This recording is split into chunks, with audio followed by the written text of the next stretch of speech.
Hello, I'm Father Mitch, and welcome to EWTN Live, where we bring you guests from around the world. Our guest tonight is a poet.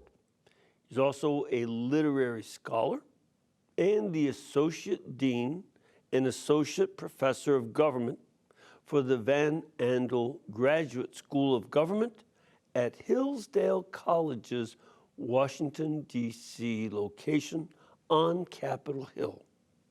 And as we celebrate the 250th anniversary of our nation's founding, he's here to help us restore a really American imagination, to help us love and serve the people of our country through recovered morality and patriotism.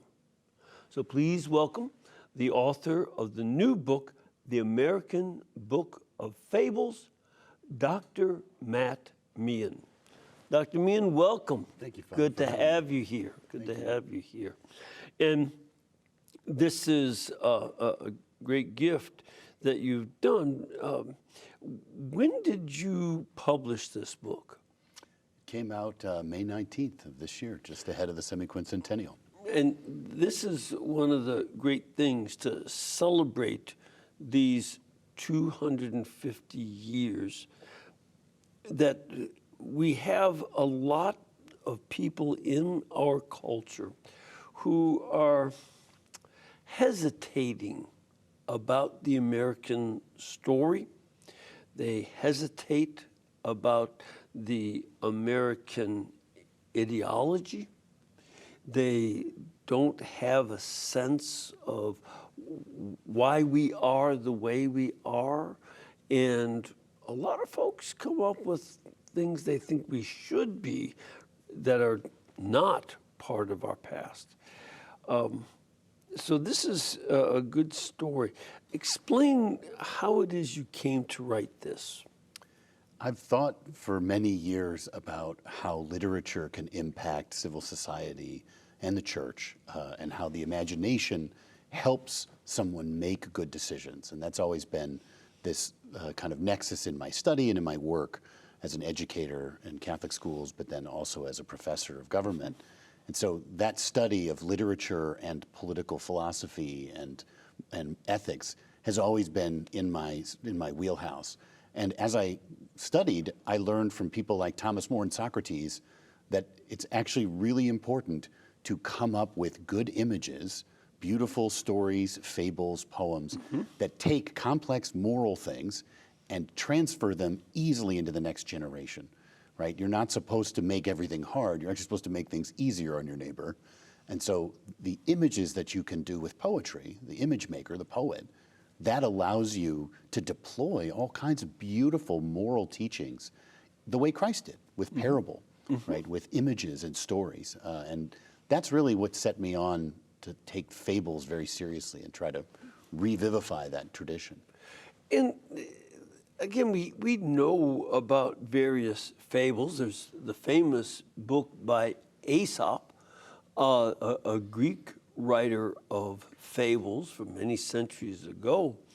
But how would you characterize a fable? What does a fable mean? What kind of, it's a form of literature, obviously, but how would you characterize fable as a form of literature? It has a few constitutive parts. One, it is ethical. Two, it is a vignette. It's short and punchy. It's not a long story. It has to be not even a short story, but a small vignette.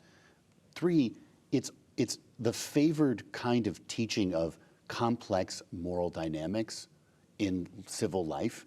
And that's a very fancy way of saying something simpler, which is they're designed to shape what Chaucer and Thomas More called your good mother wit, without which, More says, all other learning is half lame. So it's that the way in which you do something. It's, yes, you should know that thou shalt not kill, or you should tell the truth. But how to tell the truth, right? You should be charitable and serve your neighbor. Yeah, but how? It's that how to do the things we want to do well. That is the witty, wise education of the citizen. And following Matthew 10:16, which features in the book. Behold, I send you out as sheep among wolves. Be ye therefore wise as serpents, innocent as doves. Right? That worldly wisdom of the forked tongue of the serpent, you have to know this life so that you can wittily serve the Holy Spirit and your neighbor. And so the fable tradition has always been about liberty and self-government. In fact, Aesop was a slave by sort of legend who freed himself through his clever service. He's a very clever man. And the very most powerful Aesop's fable, that book we know, the Aesop's Fables, that was actually produced, the scholars think, and I think that's right, by the Roman Republic, because they wanted to take the scattered fables of the mythical Aesop. I think he existed, but he was kind of a myth name. They wanted to create books that would train people for self-government and liberty, how to use their freedom well. Mm-hmm. And this is something that in story, I like Moore's idea. This is what your good mother would teach you. You know, not some cynical person, but your mother that wants you to succeed in life and do so with cleverness and real humanity. That's a good way to put it, and I like that a lot. So where did you get these fables? Are these all yours? It's something old, something new, something red, white, and blue. I tried to sort of adapt. You got married? Yeah, right, exactly. I tried to adapt the tradition. So about half of them are, I say, greatly adapted from Aesop. And what I do is I take an old Aesop's fable that's familiar, but I revamp it by using American animals, American folklore, American ecology, American local history. Take, for instance, one of the most famous, The Boy Who Cries Wolf.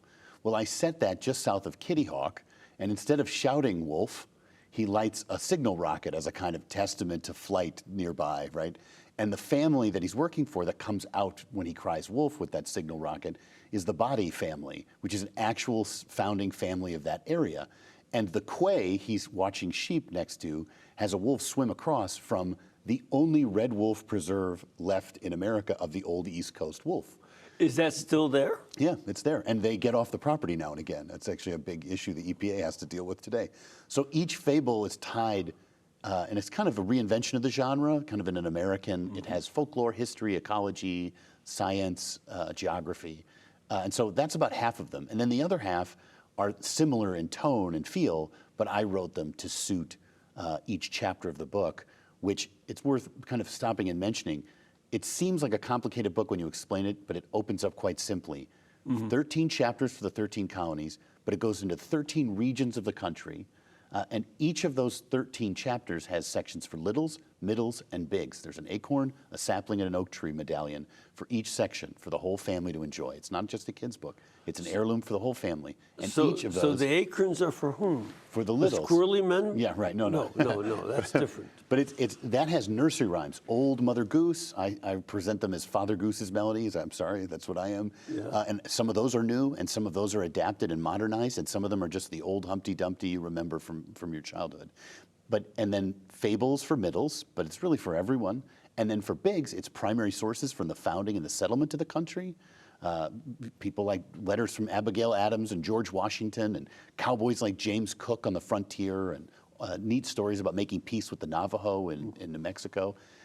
That's for the bigs. And there's also a continued story through each chapter of Hugh the manatee. You mentioned humanity earlier. Humanity goes on a journey meeting friends throughout the country. He's got a mission, which we could talk about if we want. But last little stack of all of this is, on top of all that, each of these sets of nursery rhymes, fables, and primary sources and short stories and dialogues are all keyed to part of the Declaration of Independence. So for instance, I have a whole chapter just on the right to life and all that entails in it. Yes, there's pro-life fables, but there's also self-defense fables, Second Amendment, right, sort of the right to bear arms, but there's also about courage not being rationist. You can't throw your life away, right? So you have to have a preference for peace, both for your people and your troops and yourself, right? And so there's all these neat stories, both tragic and comic, that are woven throughout. So the book's a kind of celebration of the country in this way. Yeah, so you're not trying to give fables to make us change our Constitution.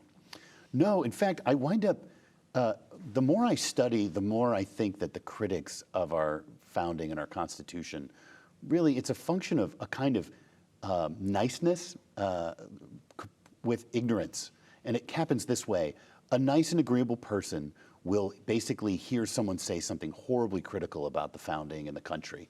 And people go like, oh, okay, that's too cruel and you're probably wrong, but I'll split the difference and meet you halfway.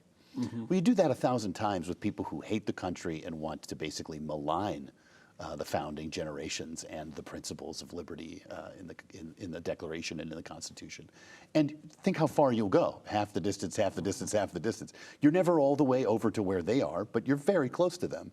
And it turns out that in reality, the Declaration is a beautiful triumph of charity. I consider Thomas More a great founding grandfather of this country. And Cicero and the natural law tradition. There's so many beautiful parts of our founding. Whereas I talked to some young Catholic people on this trip, doing the road trip tour over the book, where they'll say, can I even celebrate the 250th? Am I allowed to as a Catholic? You say, are you serious? Like, no, of course. Well, but it wasn't a just war, right? Like, what do you mean? But if you actually dive in to the real arguments, which I do in the primary source section for the adults, the bigs, you will learn about the actual moral conscience of the founding generation, and you will see a beautiful story, one that we can love and teach, and one that actually shames us. We think we should be ashamed of our founding. If you really come to know how noble and how reasonable and just and morally refined and careful and amicable this parting was, which yes, came to a shooting war, it'll move you to tears. I thought I loved this country before I started writing this book. To know is to love, and I know so much more, and now I love this country so much more, and I put a lot of that in the book so everyone else can share in what I've learned. Yeah, first of all, when I was reading, I especially focused on areas of the country that I already know. Places where I've lived, and there's a real interesting element where if you live in a certain area and you know the vegetation and the animals that live there, you say, oh yeah, they're just like that. That you characterize your characters with the animal qualities that fit them. And yet they're good vehicles as animals for telling these stories. That's a nice thing. And as we're showing up on the screen, it's not just that there are some beautiful pictures and illuminations, but they're all over. And the book is really filled with lots of great pictures that get the characters. Now, did you draw the pictures? I helped to design every one of them and sort of lay in the symbolism. Like, for instance, the one that was on the screen just a moment ago with the sailboat and the porcupine. That's Cuddy, the cuddly porcupine, who's a character humanity meets. But that actually is a famous place called Thunder Hole at Bar Harbor. But there's actually a puffin there who represents a kind of historical figure of actually a Jesuit martyr. And there's all kinds of symbolism woven in, both geographic, historic. That sailboat is called the French. It's the oldest and last operating schooner on the entire East Coast. And so there's all these symbols laced into this. And John Foley, my illustrator and my dear friend, this is our third best-selling book together, he does realist impressionist painting, watercolors, and pen and inks. And he is a master. He's a professional artist, does both portraits, still life, and icons, and refurbishes churches and paints beautiful murals for churches. You should feel free to employ him. He is truly talented. Yeah. But he's trained in the Boston School through the École des Beaux-Arts and can trace his master-apprentice line all the way back to Florence's workshop, Raphael's workshop in Florence, the Raphael. So he's a real master, and the two of us spent a year before we did our first book doing political cartoons, which we only published a few of them in a couple newspapers and places, but we wanted to practice getting my ideas into his pen, into his paintbrush. And it takes time. And so we think that I won an NEH grant and a Heritage Innovation Prize to fund his illustration. I had to buy his studio time. He's a father of 8 children. He's a busy man, so I had to buy him out. But then he and I traveled around the country. You asked why we have the local flavor. It's because I went to these places. Yeah. And anywhere I couldn't go, I would call up friends that were locals who cared about wildlife. I would call the park rangers at the national parks of that area, take notes and do a lot of research and read local history as well. And you learn a lot about, like, the chestnut tree, and now it's all been killed by an Asian fungus. Right. But the Appalachians, how the people of Appalachia use the chestnut tree, I have fables that explain this. And so you get a lot of beautiful, just cultural memory of our country while you're learning a basic Aesop fable lesson. And a really well done fable, I should add. There's a simple lesson that the kids can get, and then if you come back to a fable, there's actually very complex moral lessons. We think of fables as something for children. Nobody thought that to the mid-20th century in our own, frankly, kind of moral dark age. Fables were adult books on the adult shelf, and I split the difference. I have stuff for littles and a lot of illustrations because I just wanted to celebrate the country and its beauty, right? But it's also, there is a lot in here in the fable tradition that is for an adult to become a much wittier, wise citizen, father, mother, friend.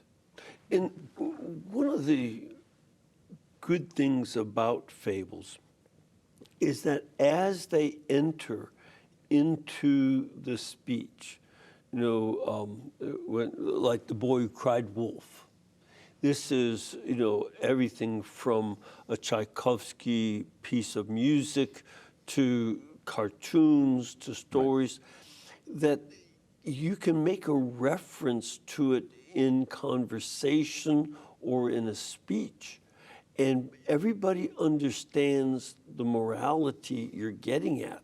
And this is a very useful component of having fables and these illustrations. Yeah, the shared moral life of a people comes through parable, right, and fable in large part, how they have a settled morality. It's also for the person.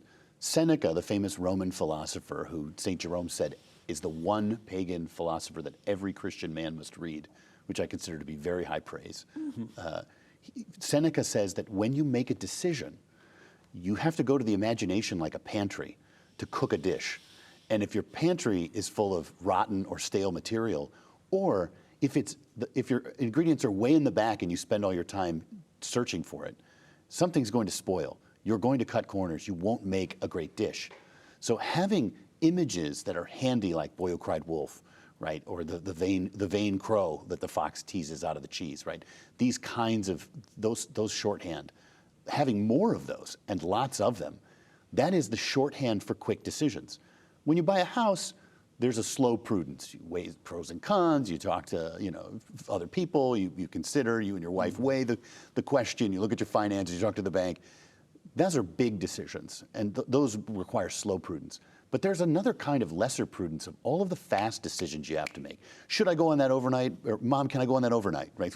How do I quickly make a decision about that? Well, oftentimes we rely on old saws, little morals, images, and teachings. And the more poorly stored our imaginations are with those kinds of things, the more often we're going to make the wrong decision. And it's actually a really important thing that I think we've left off. I mean, a book like this hasn't been written in 300 years. What was the last one 300 years ago? Well, there's Lestrange, which was the one that the founding fathers had on their shelves. And then Caxton is the 1400s. The French had La Fontaine, but those are all pre-founding. They were the ones that the colonials and the founders relied on those editions. But nothing's been revamped in a very long time. Yeah.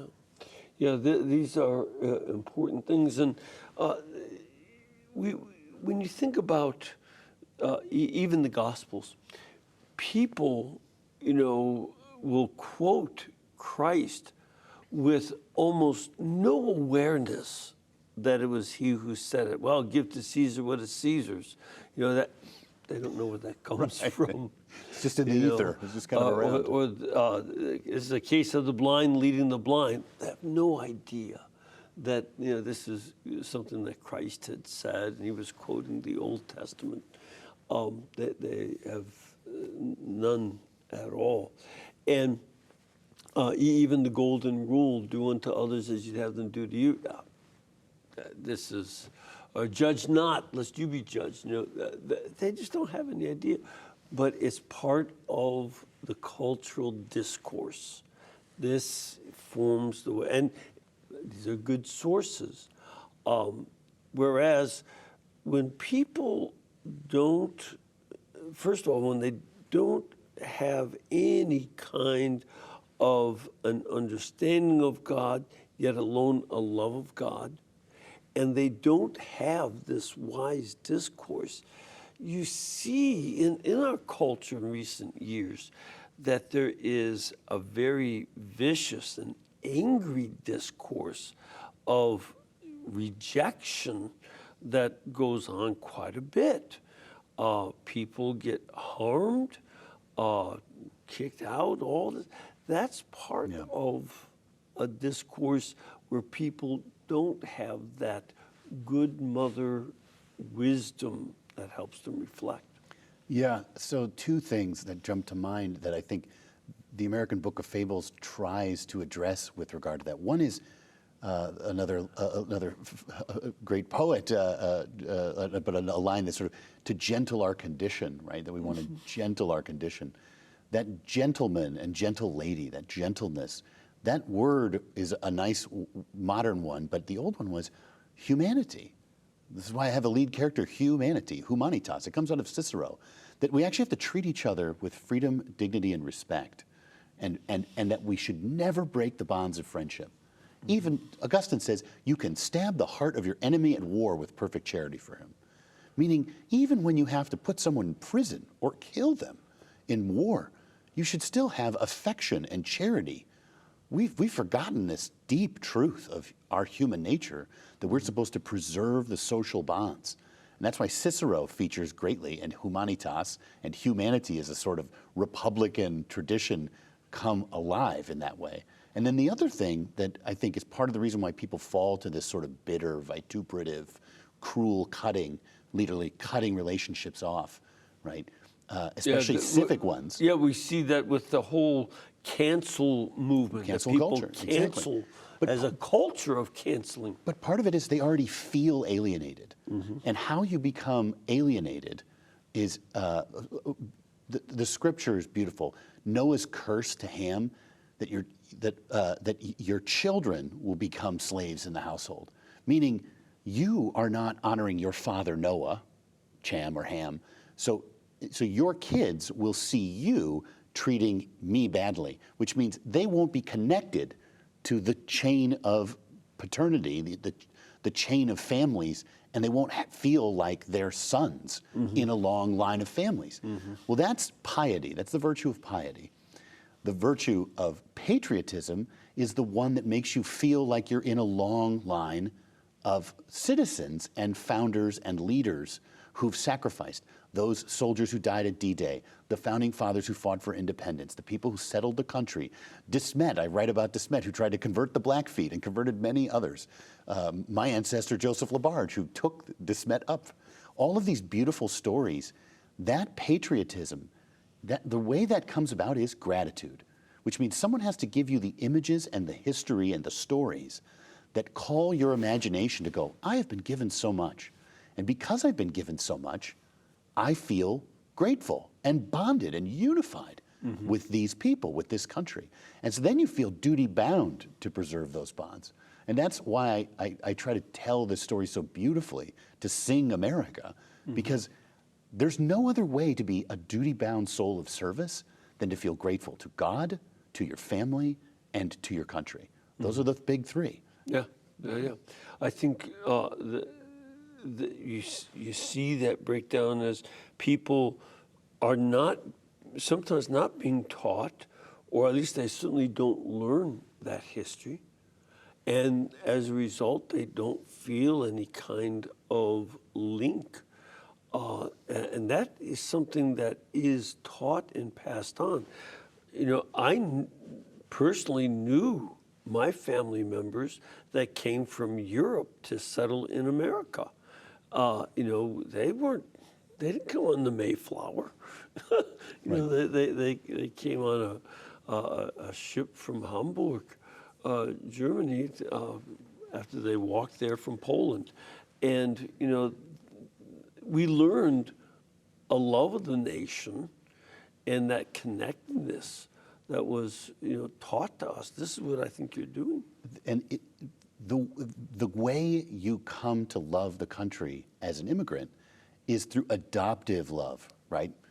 But that adoption is not happening enough, right? People are freaked out about immigration in this country in large part. It's an 80-20. People are thinking there's too many immigrants and those sorts of questions, right? But regardless of that question of how many, each one is not being well served because we are not giving them the knowledge that lets them adopt in love the country and its history. My family are all immigrants. No one I know of arrived in this country before 1776. The earliest ones are French fur trappers from Quebec in 1810, I think, something like that. But my family has slowly been adopted, and our hearts are now adopted, right, over the generations because of the knowledge of the country. And that knowledge must be beautifully put.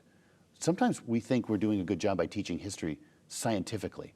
There's a good thing and a bad thing, and a good thing and a bad thing, and a good thing and a bad thing. Well, but if you feel like you have to do equal time for warts and goods, right, warts and all and goods, well, then you go hunting for warts. But it turns out a human being, no matter how many warts they have, is mostly a human being, not warts, right? And this world is mostly good because it's God's creation. And so we want to rethink how we teach history that is a kind of invitation for adoption. Yeah.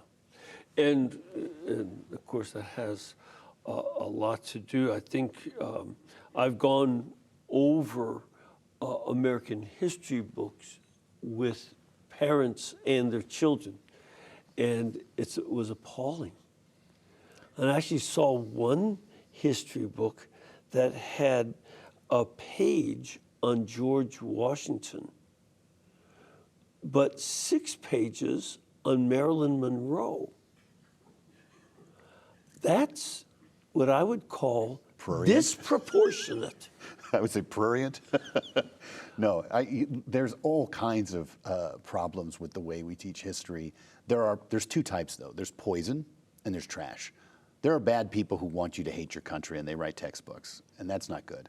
But then there's also just people who haven't thought through carefully how to foster love of country, right? And they just want to teach history like it's just science.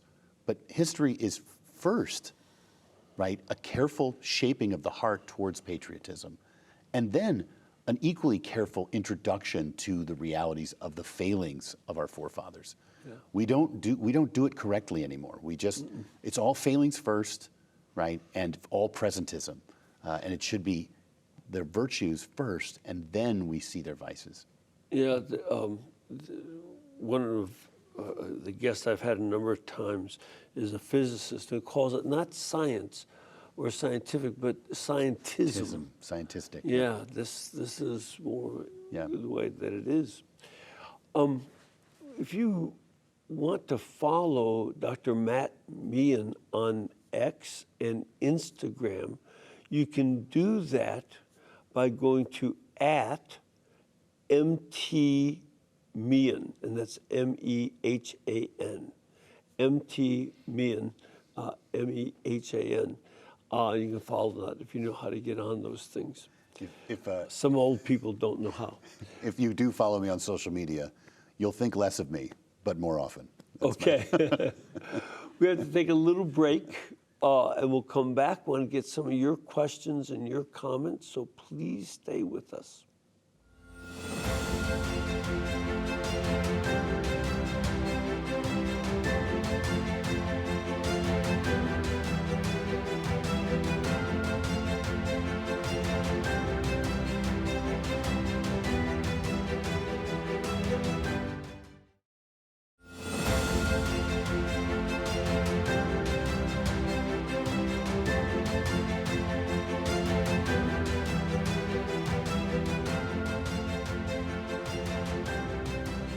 Welcome back. We were talking to Dr. Matt Mehan about his book of American Fables, the American Book of Fables. And our guest is Matthew Mehan. You can get this book at EWTNRC.com. That's our religious catalog, EWTNRC.com. It's item number 6912. 6912. And, I'm telling you, this is the kind of thing that if you give to your small grandchildren or your small children, they will keep going back to it for years as they grow up. That'll be a really good thing. I remember we got this childcraft set of books, and it had everywhere from stuff for little kids to teens, and it was great. And I did go back to it years and years all my life, so it's very formative, and this will be that kind of book. Before we get to our questions, I'd just like to ask you to read just a short section from your book, if you would. Yeah, I'll read the benedictory poem, the sort of very end. There are only a few poems in the big section from me, and I took some care to write them. But this is the last thing from me in the whole book. And it is called American Morning, which you can hear, it's a choice if you listen. It's spelled M-O-R-N-I-N-G, the morning, like the dawn. But you can hear a choice. Do you mourn America, or do you hopefully pick up your tools and help build a new day, right? Do you get to work rebuilding America? Okay. And it's 20 lines long, and it's about gratitude. Go ahead. If we could till the earth as our fathers did, and look on loam that Providence long hid, and drink from gin-clear rivers overflowing, through meadow traces full of bison lowing, if we could step beyond that blackest tillage and wander into hunting ground and village and smoke the peace pipe, trading well for furs, and find a spring before we die of thirst, if we could make a track without a rest and end at peaceful waters in the west, and build the dams and raise the towers up, and from them ring the bells for all to sup, if we could dredge the harbor and port the air, and send our ships abroad to make things fair, and rise beyond the curvature of earth, and in one step both wax and wane man's worth, if we could do what our fathers did before, then what on earth would we be grateful for? The sun now shines on us to play our part, as holy as we orient our heart. It's 20 lines. It's a history of the country and a challenge to the reader to not break the link of citizenship, service, and love. Yeah, no, that's an important thing for us to have as a nation, especially for those of us who are Christian. This reminds us of our call to be authentic followers of Christ, living in this particular country, and that's very, very important. I have a pun at the end of the book, going to the sun road, and turning to the dawn, the sun. In English, we hear the Son of God, as holy as we orient our heart to Christ again. Exactly, exactly. Well, let's start with some questions. We have one from our studio audience. Sir, where are you from? Yeah, I'm from Canby, Oregon, just south of Portland. Great, good to have you here. And what's your question or comment? Well, he's covered it a little bit, but the Native Americans are great storytellers from, generations. And now they're reintroducing buffalo into the reservations. And you can just see the tribal members weeping when the buffalo come out of the trailer onto their ground for the first time for close to 100 years. And I just wondered how you would go about telling that story. Yeah, it's a great question. I definitely wanted to tell the story of the settlement of the country, which must treat our dealings with the Native Americans or the Indians, as they were once called, and I do call them in the book both, but I do try to treat especially 2 or 3 different stories. One is the Seminoles and Billy Bowlegs, and I tell the story of O.O. Howard. He was known as the Christian general because he was kind with the Indians and therefore had much more success in dealing with them. And the last of the Seminole Wars, which is a sad story. But then I tell another story of O.O. Howard, how he helped make peace with Manuelito, one of the last chiefs that was still kind of at war with the Navajo and the settlers. And then I also tell and weave in the primary sources from these different stories and memoirs into dialogues with Hugh Manatee, my sort of comedic through-line character. He reads from the memoirs of James Cook, a cowboy, a hunter, and a guide for the Army, but who also became the best friend of Red Cloud, the last chief of the Sioux after the Ghost War, and the Ghost Dance War. And he wound up creating a ranch in Nebraska, which became this sort of Rivendell-like place where all the Indians would come from the reservations to talk of the old ways. They gave gifts to James Cook, and now there's sort of a museum there with all these things. There's beautiful stories. The Native Americans suffered greatly. They also caused a lot of suffering. They did not believe in our Christian sort of just war theory, and so some of the things they did caused the settlers to get very angry. And I even have a story about a place called Haverhill in New England, which was the fortress village on the outpost for 70 years. More scalpings, more kidnappings, more murders by the Indians there. And they lost their patience, and they did terrible things in return. And I talk about revenge versus peaceful sacrifice. And I even have a passage where Cotton Mather praises a father who's willing to be shot and killed to defend his children as being superior to those who take vengeance and try to counter scalp, which is what some of the really fed up frontiersmen were doing. Yeah. So I try to just sort of, the more you come to know, the more you love, and therefore you see the faults, but you don't hate them for their faults.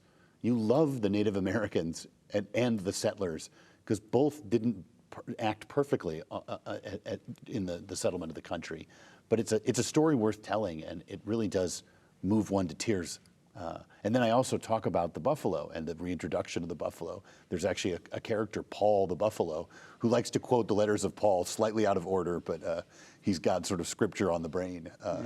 And Paul is there. There you see him with a broken leg at a prairie fire on the Great Plains in front of Pikes Peak, where Purple Mountain's Majesty, that line was written. And, you know, one of the things that I think these fables will help people to realize, in terms of what you were just saying, if you start off like the French philosopher Rousseau, believing that there is no such thing as original sin, and you assume that everybody is just a noble savage, as he foolishly did. I remember thinking when I was reading him, and he's teaching this idea that there's no original sin, everybody just leave them without laws, without government, without the church, they'll grow up as noble savages. I said to myself, this man never raised a 2-year-old. There's no way. That's just nonsense.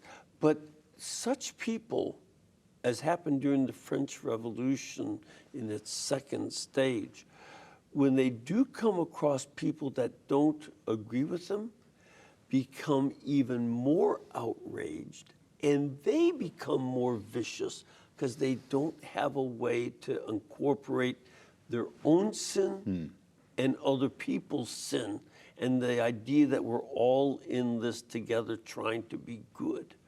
And they have no idea what to do except to be righteously outraged, and then they start beating people up or worse. So this is a problem. Yeah, there's 2 virtues there that they don't want to practice that I try to highlight in the American Book of Fables. One is charity, right? That is a theological virtue, but there's also a kind of secular analog that Cicero talks about. He uses the term caritas, which just is something like benevolence, sort of goodwill towards others, regardless. We were talking about earlier, don't break the bonds of fellowship, right? But the other one is magnanimity. The willingness to suffer a lot for great goods, right? That's something, if you think that everyone's just a noble savage, and if you just kind of leave them alone, that they'll just sort of grow up okay, right, and turn out fine, like the kids are all right kind of thing, it doesn't matter what we do, just sort of let them be free, right? As opposed to the actual difficult labors of shaping and forming and governing and befriending and counseling. The real work of civilization is so much more difficult than the kind of nonsense Rousseau puts forward. Yeah. But you need magnanimity. You have to be willing to suffer a lot for that great good. But you create these myths of how you get it with great ease and facilities. You don't have to suffer. That's why parents put up with 2-year-olds. That's right. Let's go to a call. We have Steve in Oregon calling. Steve, what can we do for you? Yeah, I got a question, Father. I think people don't realize that history repeats itself. How come people don't realize that fact? So, You live in Washington. What do you think? yeah, right. That's a little too close to home. History doesn't repeat itself, but it rhymes, is the old phrase, right? It's always slightly different, and sort of having a witty, wise ability to see the pattern you're talking about, but see it under a new guise and ward against it. That's why we study history, so that we actually it's a study of the past as it results in the present, in order that we can govern the future, right? That's the point of it, is so that we can practice the lowercase p virtue of providence. We can foresee danger and shift. So I do think that it's right. Why people don't? 2 things. They don't study history morally for prudence. They study it for facts or out of kind of just interest and curiosity. And then the other thing is, this is one of the reasons why I have humanity reads from Cicero's On Duties. He goes back and talks about the Roman Republic. There's lines from Shakespeare and Thomas More and Chaucer and all these ancestors of our country. This is a well-read manatee. Yeah, he's a comic figure, but he's a kind of know-it-all, and has to learn to kind of calm down about that. Actually, that's one of the lessons he learns on his trip. But I don't like it when people teach America's founding as this totally new thing. It's just like the French Revolution, all innovation. It's like, no, history repeats itself, right? But you can learn from it and change, but you have to have knowledge of English history, knowledge of the medieval period, knowledge of the Roman Republic. There's so many parts of history that we leave off thinking we can know how to govern our country, but we need a lot more depth. The last time I taught a history course was during COVID for a Catholic high school.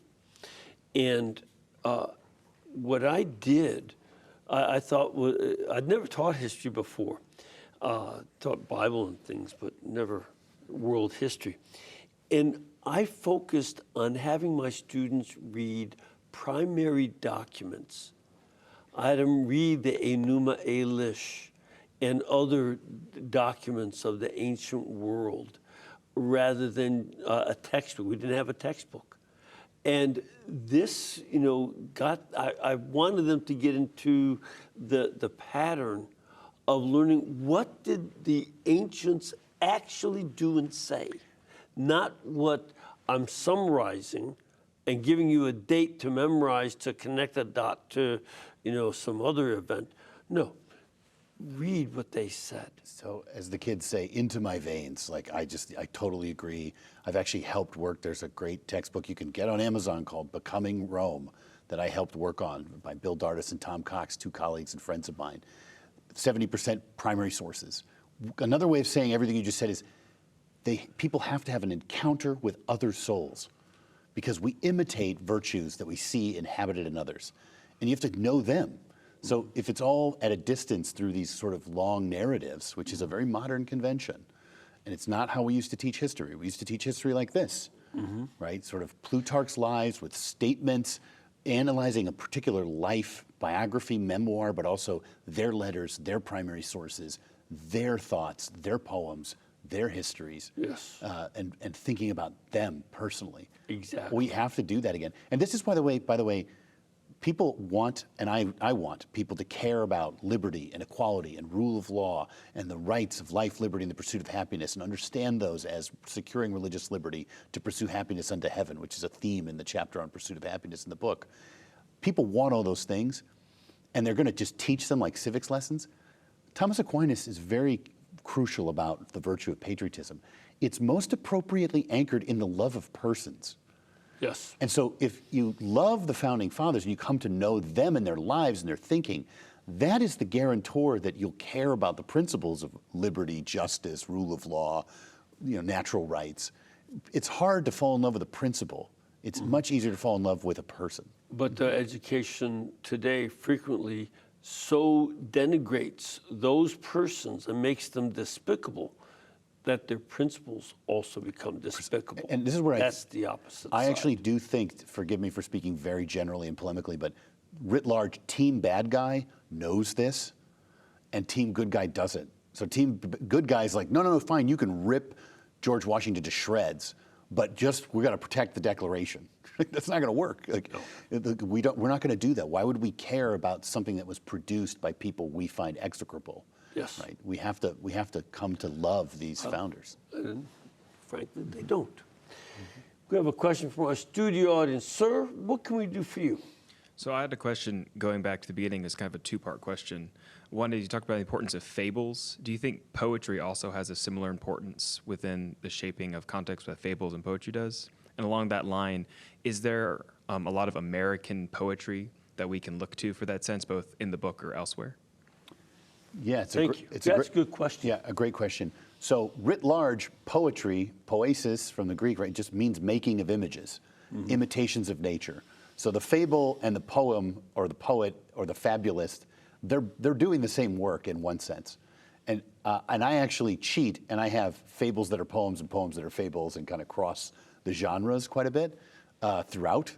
And I do something also in some of the stories that is called metered prose, that it doesn't quite read like iambic pentameter, but it's sort of in and out, has this. And this is a kind of artistic, high form of writing that people used to know how to do and would do. And that's why certain old prose works would sing very beautifully, is because there was actually a meter hiding inside of it some of the time. And so I do a lot of that sort of mixing of the two genres. But then in the book itself, I actually took great pains to research. I provide a host of historic poetry from the founding, from the 1800s, and then even the early 1900s, that's patriotic, that's moral, that's beautiful, and then I write my own and weave those in. And some of them I even modernize so that they're more readable and understandable, which was actually very difficult to take beautiful poetry from the early founding period and make it understandable, but while preserving the beauty and the meter. So I try to represent a lot of images in poetry and in fable both. And one of the things about poetry that I would urge people to do is memorize it. That's not done much anymore. But, people used to memorize the Declaration of Independence in school in order to graduate. Right. They would memorize the Gettysburg Address. Now they don't memorize who said the Gettysburg Address. They don't know. Right. This is the Gettysburg Address. Do I have to go there? No. They don't know. So this is something that we need to understand poetry, and you make it your own rhythm by memorizing it. And why you put things beautifully in meter is so that it's easier to memorize, so that you can actually beautify the inside of your soul with ideas, morals, principles, but they're in flesh, they're incarnate, they're embodied. And I try to do a lot of that, and then I try to present beautiful instances of that. In fact, I found there was a nun in the 1920s who had compiled all this patriotic poetry from the 1800s, and she was a godsend. And so I got two beautiful poems about the Liberty Bell and the signing of the Declaration from a compilation she had found. And so people have been doing this for a long time. And I even wrote a beautiful alphabet poem, if I say so myself, but that basically is a kind of way of helping families learn about the Bible and learn about the Old and New Testament. Sure. But Well, they can recite it. If you go ahead and learn Hebrew, you can find the same kind of acrostics Exactly. in the Old Testament, in the Psalms. I have another question from our audience. Sir, what is your question? Yeah, thank you, Father. So I just was wondering, I'm sure I'm not alone with, I had plenty of professors in college that had Che Guevara on their walls and Communist manifestos on their shelves. And it's gotten down to like the high school level and even the grade school level. And so especially with this book, what do you think needs to be done to fix our education system, especially with being more pro-American and teaching kids and young adults about our history? Because I know how the other side got in, and it wasn't overnight. So it's it's a problem I had a question about. Okay. You have about 2 minutes or so. I've spent basically my entire professional life trying to solve that problem. It's a huge one. Part of it is curricular reform. Part of it is classical and liberal arts education of teachers. And part of it is basically a kind of re-education in the liberal arts. And my book is part of that. The American Book of Fables tries to be a one-stop shop for these kinds of issues. But I think we have to think magnanimously about this. As you said, Rome wasn't built in a day, and it didn't fall in a day. The problems we have been sown for centuries, actually, and it's a long game. And I look forward to 200 years from now, when the teachers who taught the teachers who taught the teachers who taught the teachers are experts and excellent in a way that we can't even fully imagine right now. Mm-hmm. And I think we have to see ourselves as connective tissue that is going to sort of pass on a tradition of teaching excellence. But I continue to write on this. I've helped reform state school board. The Florida School Board just adopted the Phoenix Principles, which I worked on, which say is one of the primary parts of education. A goal must be the formation of moral character. So there is a change afoot, and I've been working on it for many years. And with that, every family has to be involved in this. And I think citizens have to get involved in understanding what's going on your library boards, school boards, and be involved and be good citizens. I want to, again, recommend your book. It's The American Book of Fables by my guest, Matthew Mehan. It's item number 6912 at EWTNRC.com. Thank you very much for coming. We're running out of time, but I appreciate it and want to pray for you. May the Lord bless you all and keep you and cause His face to shine upon you and this country and all good countries. Lord bless you, Father, Son, and Holy Spirit.